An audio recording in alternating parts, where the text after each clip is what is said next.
கர்த்தருடைய பரிசுத்த நாமத்துக்கு ஸ்தோத்திரம். தானியேல் 11:18 பின்பு இவன் தன் முகத்தை தீவுகளுக்கு நேராக திருப்பி அநேக தீவுகளை பிடிப்பான்.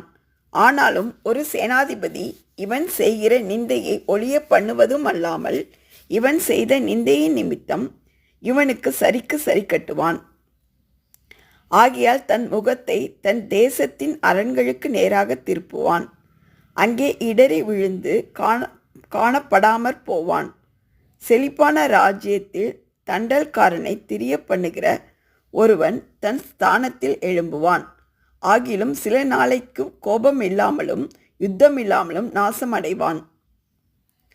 அவன் ஸ்தானத்தில் அவமதிக்கப்பட்டவன் ஒருவன் எழும்புவான். இவனுக்கு ராஜ்யபாரத்தின் மேன்மை கொடாதிருப்பார்கள். ஆனாலும் இவன் சமாதானமாய் அழைத்து இச்சகம் பேசி ராஜ்யத்தை கட்டிக்கொள்ளுவான். ஆமென்.